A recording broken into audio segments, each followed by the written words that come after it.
Welcome to the Transitions Daily podcast. Transitions Daily is an online recovery group that offers a daily distribution of popular recovery resources accompanied by a secret Facebook group for discussion. We hope you enjoy today's readings. This is Transitions Daily for August the 10th, read by Kate P. from Edinburgh, Scotland. AA thoughts for the day. Higher power.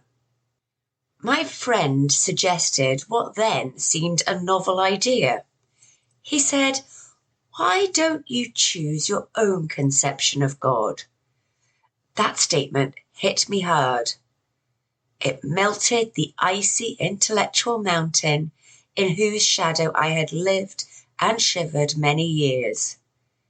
I stood in the sunlight at last.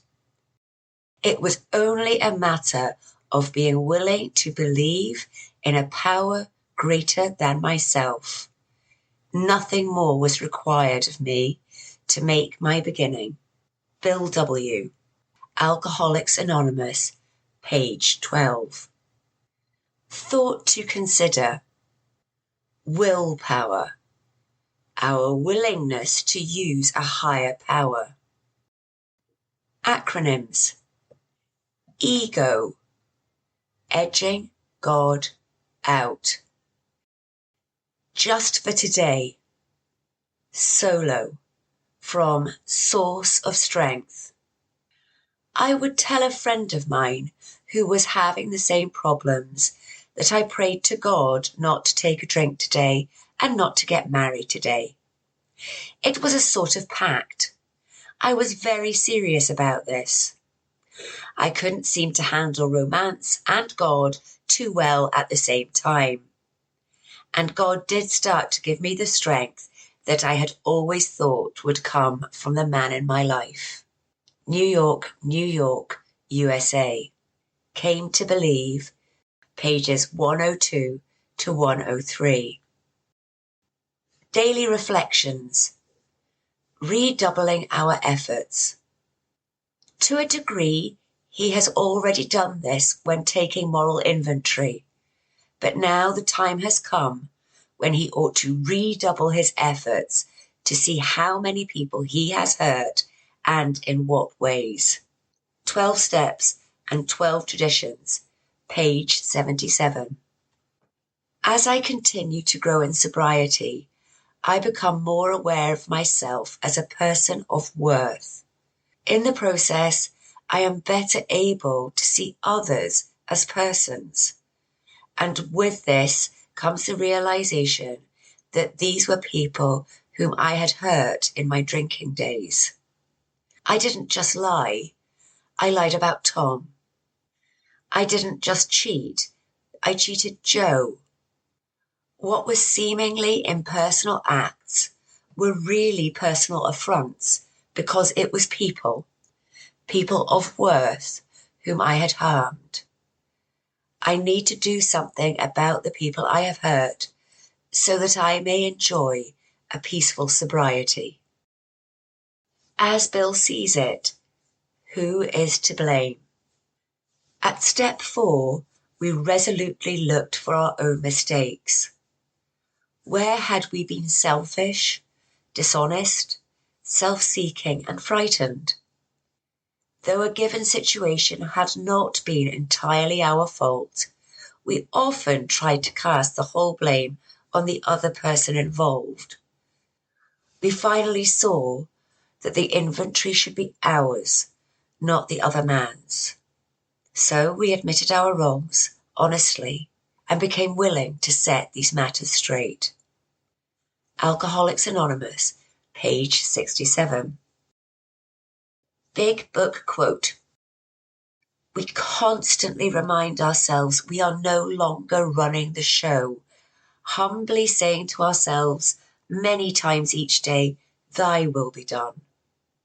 We are then in much less danger of excitement, fear, anger, worry, self-pity, or foolish decisions. We become much more efficient. We do not tire so easily, for we are not burning up energy foolishly as we did when we were trying to arrange life to suit ourselves. Alcoholics Anonymous, Into Action, page 87. 24 hours a day. AA thought for the day. The tremendous fact for every one of us is that we have discovered a common solution. We who have found this solution to our alcoholic problem, we who are properly armed with the facts about ourselves, can generally win the entire confidence of another alcoholic. We who are making the approach to new prospects have had the same difficulty they have had. We obviously know what we are talking about. Our whole department shouts at new prospects that we are people with a real answer. Am I a person with the real answer to the alcoholic problems of others? Meditation for the day. For straying from the right way, there is no cure except to keep so close to the thought of God that nothing, no other interest, can seriously come between you and God. Sure of that, you can stay on God's side. Knowing the way, nothing can prevent your staying in the world, and nothing can cause you to seriously stray from it. God has promised peace if you stay close to him, but not leisure. You still have to carry on in the world. He has promised heart rest and comfort, but not pleasure in the ordinary sense. Peace and comfort bring real inward happiness. Prayer for the day. I pray that I may keep my feet on the way. I pray that I may stay on God's side. Hazelden Foundation, P.O. Box 176, Center City, MN 55012. This is Kate, alcoholic. We hope you enjoyed today's readings. You can also receive Transitions Daily via email and discuss today's readings in our secret Facebook group. So for more information, go to dailyaaemails.com today. Other than the 24 hours a day reading, unless otherwise specified, all quotes copyright Alcoholics Anonymous World Services, Inc., 1952 through 2001.